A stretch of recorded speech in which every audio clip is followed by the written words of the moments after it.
Alright guys, this is really embarrassing, but I just recorded the entire video of this, and the entire time I had the names mixed up of Penguin's mother and his stepmother. So throughout this whole thing, I've accidentally been referring to Grace Van Dahl as Gertrude Van Dahl. So big whoopsie there, but yeah, you know what I mean now, okay? Let's just ignore that. Sorry for any inconvenience caused. Welcome back to Best of Gotham, where we'll be having a look at some of Gotham's all-time greatest episodes based on my favourites and your suggestions. And once this is all over, I'll be picking out the top 10 and ranking them. But this is the 5th episode in the Best of Gotham series, not counting Smile Like You Mean It because that episode didn't make the best of list, so we still have quite a way to go yet. And then after that, you guys gotta suggest me something new to do, because, well, Gotham ain't gonna keep this channel afloat forever, guys. And I've really come to like this place and you guys. Gotham Season 2's second half, titled Wrath of the Villains, was a much quieter affair than the season's explosive first half, Rise of the Villains. But this change wasn't necessarily a bad thing, as it was generally a lot more character-focused. While we didn't have a murderous cult taking power in Gotham and the return of Jerome Valeska, we saw a lot more development for individual characters like Bruce Wayne, Jim Gordon, Riddler, and Penguin, and some seriously formative stories for them, such as This Ball of Mud and Meanness, which featured Bruce Wayne confronting the demons that have haunted him since the night his parents died, and realizing that his sworn enemy is only human after all. So today I'm going to talk about Season 2, Episode 17, Into the Woods, a formative story for the Riddler and the Penguin, who are arguably the best things about this show. Previously, the Riddler has framed Jim Gordon for a string of his own crimes. The Penguin has been freed from Arkham after being declared sane, and reconnected with his father, Elijah Van Dahl, and Elijah's new family, including Penguin's stepmother, who have been reluctant to accept the Penguin as one of their own. We kick off the episode with Bruce and Selina on the run from a thief as they take back the money they stole, and we see that Bruce Wayne is getting enjoyment from the thrill of the chase. This also marks a very early Batman and Catwoman dynamic, as we see their physical abilities as they jump from rooftop to rooftop. Bruce's excitement gets the better of him as he begins to throw the money to the people on the streets below in front of the enemy. Selina scolds Bruce for his irresponsibility, but Bruce justifies this as criminal research. So, as mentioned before, Jim Gordon has been framed for the murder of Pinckney, by none other than Edward Nygma. Bullock vows not to rest until the one who framed Jim Gordon is caught. Ed Nygma smirks at this, while Bullock and Captain Barnes argue over Jim Gordon's innocence. Harvey Bullock tells Barnes that he does not know of the whereabouts of Jim Gordon, but Barnes suspects otherwise. Back at Bullock's home, Bullock and Jim Gordon work together on the case of finding the criminal who framed Jim Gordon, and together they come to the conclusion that the suspect must be an active cop, and that the enemy must be within the GCPD. So Harvey tries to persuade Jim Gordon to flee to avoid Barnes' wrath. However, Jim believes the right course of action is to clear his name. Harvey contacts a connection at the IA for assistance and ends up engaging in some seriously, passionate activity with her in order to infiltrate and find evidence in classic Bullock fashion. Bullock finds a key and passes it to Jim Gordon so that he can break into his GCPD file and find a tape. As Jim makes his way home, he witnesses a woman being assaulted by thugs and takes a moment to beat them down. The ever-violent Jim Gordon threatens them into leaving. As he approaches the woman, she screams and flees. Jim Gordon is then arrested by a GCPD officer, and Jim Gordon has to attack the officer and flee to avoid his capture. Meanwhile, Elijah Van Dahl, the father of the Penguin, has died, and the Penguin and Elijah's family attend the funeral. Unknown to Penguin, Elijah was poisoned by his wife and stepchildren for his inheritance. The Penguin laments the death of his father, and expresses some gratitude for him in his casket while Elijah's family look on at Penguin mocking him quietly. Gertrude Van Dahl's children, Sasha and Charles, express how boring the funeral was, but that they're thrilled to receive their inheritance. Penguin embraces Gertrude, who explains that Penguin is no longer welcome in their home, and the justification that Penguin is a murderer and she's just not comfortable with sharing her home with him. Penguin begs and pleads that he's changed and that he has nowhere else to go. To Sasha and Charles's disgust, Gertrude offers the Penguin a place to stay in exchange for help around the house and chores. After Oswald leaves, Gertrude explains to Sasha and Charles that she's only letting Oswald stay to avoid legal complications, hoping that in time Penguin will just take his own life after years of abuse. Back at Arkham Asylum, Barbara Keene is reflecting on the events of her story arc over the course of the series with Hugo Strange and other inmates at Arkham Asylum. She appears to be making a breakthrough and regrets her actions. Miss Peabody suspects that Barbara Keene is putting on an act, and she suggests conducting rigorous dream therapy, but Hugo Strange declines. So Harvey Bullock and Jim Gordon reunite now with their tape of the recording of the phone call reporting Jim Gordon for murder. The voice is disguised. Jim Gordon determines that they need to find someone to clean up the tape and expresses gratitude in Harvey Bullock as he leaves for Bullock's safety. So what do they need to find? They hear what sounds like a bird on the recording and figure out that maybe that could be a clue. So Ed Nygma gets home to be greeted by Jim Gordon. Ed is shaken up to see Jim Gordon, but mainly because he's fully aware of what he's done. Jim Gordon asks Ed if he can clean up the tape because he specializes in this kind of stuff. Back at Van Daal's home, Gertrude is dining with her children who all express disliking in the Penguin's goulash as they insult his mother and her recipe. Gertrude requests a roast instead next time. I would like to point out that Gertrude is probably one of the most absolutely sickening villains in the entire season. No, she's not a mobster, she's not a lasting mainstay of the series, but every time she opens her mouth, I just want someone to kill her. She's the kind of villain that you don't love to hate, you just outright hate her because she's an absolutely horrible person. She married and killed Elijah for his inheritance and goes on to disrespect Penguin's dead mother, who he loved very much, right to his face. It's amazing how this season managed to turn the tables with Penguin to a degree that not only do we as an audience feel sympathy for him, but we actually root for him too.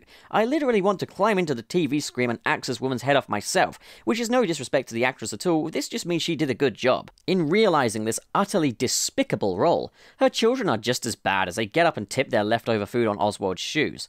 The sheer insincerity of it just has me begging for a dangerous return to form for Penguin's mobster self.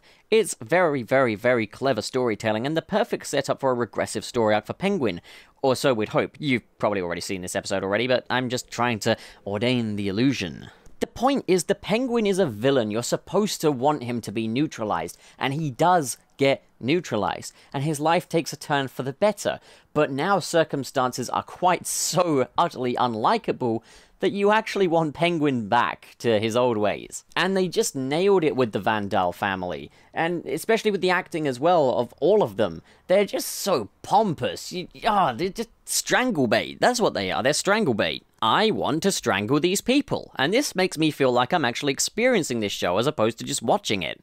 So, back at Nygma's apartment, Jim Gordon expresses that he believes Loeb to be the key suspect in his framing and that maybe Loeb had a psychopath conduct the crimes that Jim Gordon was framed for.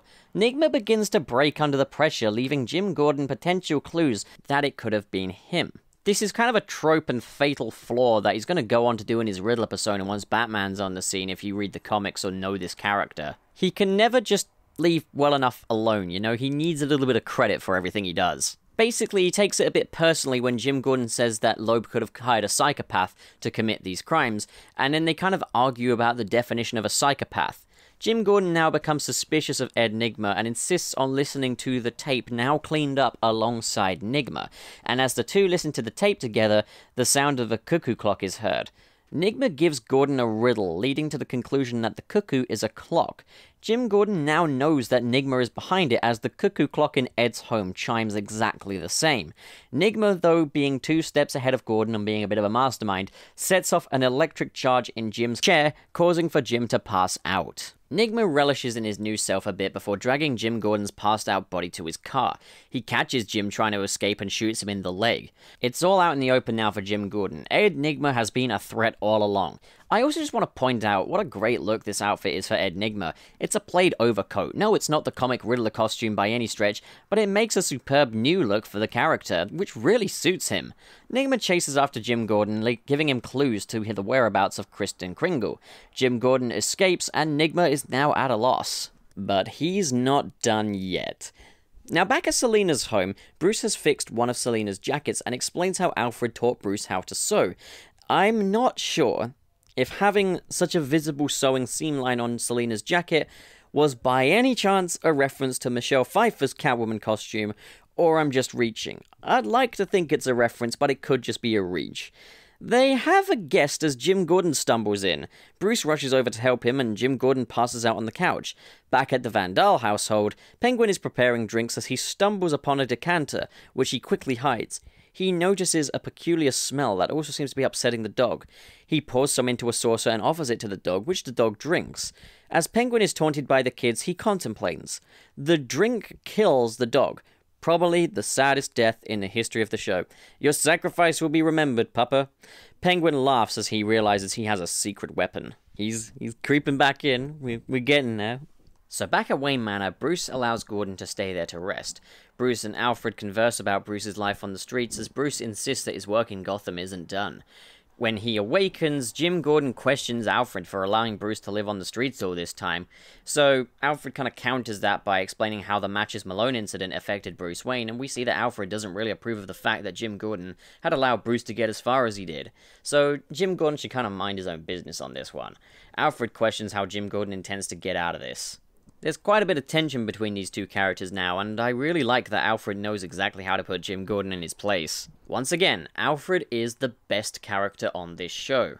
Back at Arkham Asylum, Hugo Strange sets the newly sane Barbara Keene free into Gotham City, after declaring her sane. Miss Peabody questions Strange as he explains he's setting an animal into nature to observe its behavior. Back at Wayne Manor, Jim discusses his options and his suspicion as to the whereabouts of Kristen Kringle's corpse in order to get dirt on Enigma. He recruits the help of Selina Kyle to go to the GCPD and ask about the reward for Jim Gordon, as she's the most convincing person to kind of betray him. She explains that Jim Gordon has been shot and opens the GCPD to investigate a body and the Penguin. Enigma goes to the bathroom and converses with his other persona. The two personas are aware that if the GCPD go to question Penguin, Penguin will tell them where Kristen Kringle is, and it will all come clear that Riddler killed Kristen Kringle. He can't have that. So in a nice snowy forest, Ed Nygma goes to dig up Kristen Kringle's corpse to move it, but Jim Gordon finds it, as we have a standoff between Ed Nygma and Jim Gordon, as Ed Nygma holds Jim Gordon at gunpoint with a confession and one last riddle before Ed intends on firing. Ed is caught by Captain Barnes and the GCPD though, as they heard Ed's entire confession. Ed tries to make a run for it, but stumbles in the snow and is arrested. Back at the Van Dahl household, Gertrude eats the roast that Oswald has prepared, as Oswald asks her how it tastes. She dismissively and confidently just says it's overcooked. We notice that Penguin seems much more confident and that his entire look is different. His signature hairstyle is back here.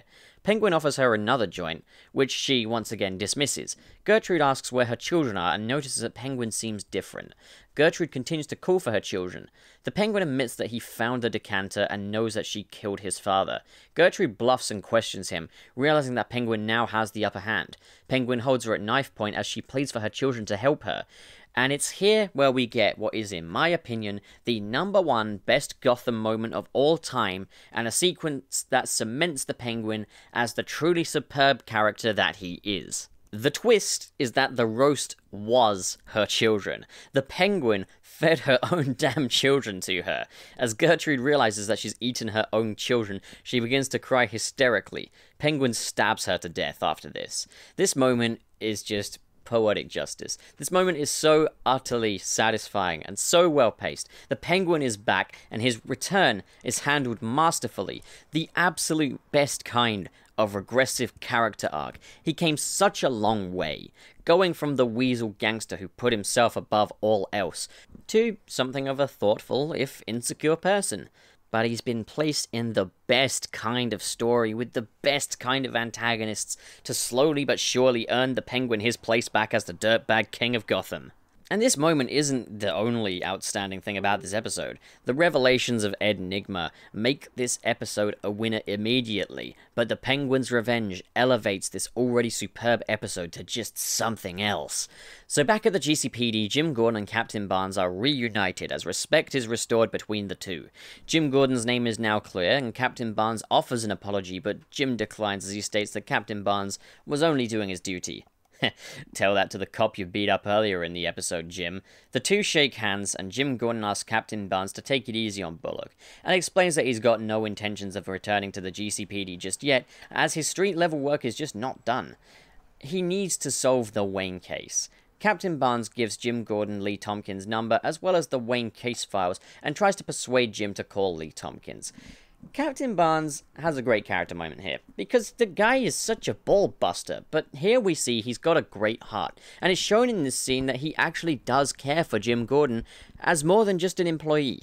Back at Wayne Manor, Bruce explains to Alfred that it's not his fault that he went out to the streets, and explains that he will be going back onto the streets too. Alfred tells Bruce that Lucius Fox fixed the computer that he destroyed. Alfred tries to persuade Bruce to keep his father's secret secret, so not to put Selina Kyle's life at risk. This is kind of the seed of the necessity for Batman to keep his secret identity in the future, and it's wonderfully handled. And now it's time for me to rag on Season 5 some more. In the finale, The Beginning, it's implied that Selina Kyle and the Joker both know that Bruce Wayne is Batman. Now, I could accept this as an Elseworld story if A, they elaborated on this some more, and would actually be able to go somewhere with it as opposed to leaving it down to the finale, and B, they didn't have this whole sequence where Alfred advises Bruce to keep his secret secret for Selina's safety. Now that is a tongue twister, but she just knows. It cheapens things so much. Did they not look back at these episodes? Somebody done goofed. Anyway, back to this vastly superior episode from a vastly superior season.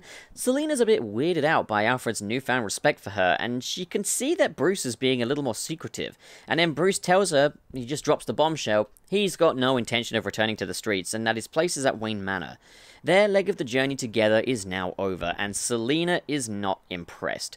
Bruce realizes that his desire to become the Batman must have sacrifices along the way, and alienating Selina here was part of a necessary evil.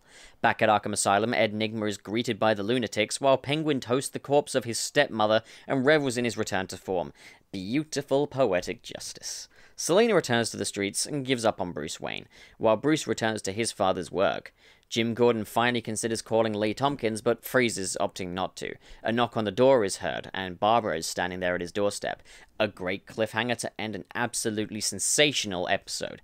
So that was Into the Woods, and I have to say, when the time comes for me to rank all 10 of these best Gotham episodes, I'm honestly excited to see where this ranks.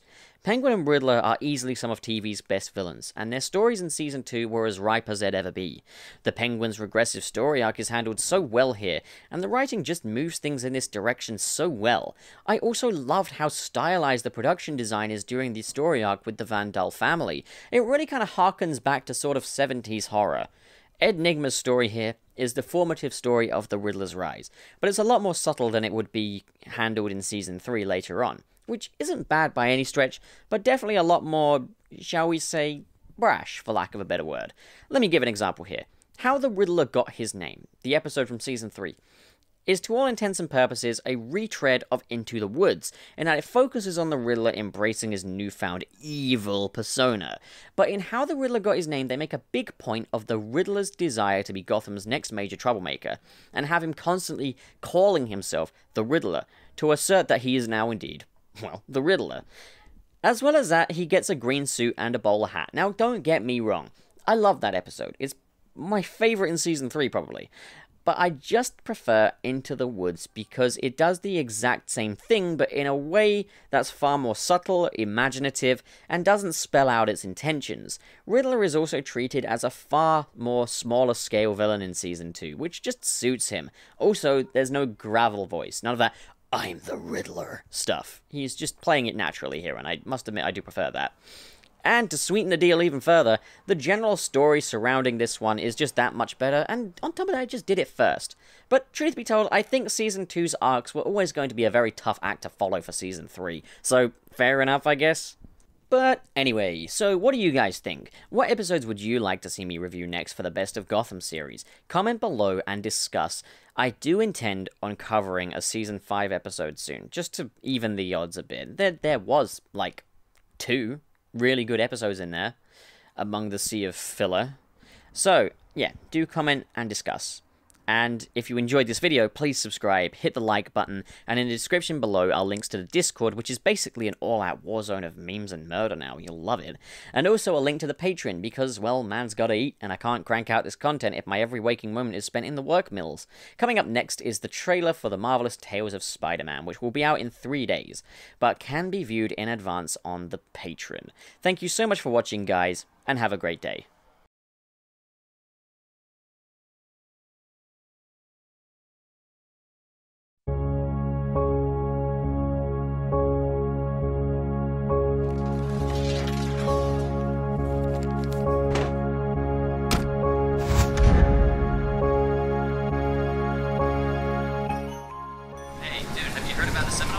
No, what about it? It's cancelled, dude. For real? You didn't get the notification. No, I didn't. Oh, well, it's cancelled. Yeah, well, I came all this way for nothing then. Hey, you wanna hang out? No. I just heard there was a gunman. Tracy, you gotta get out of there. Tracy? Tracy.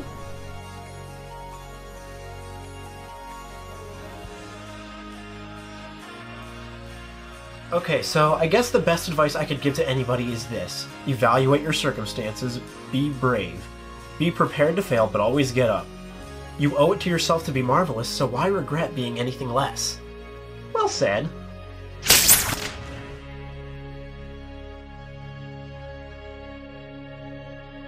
I'll see you around, buddy.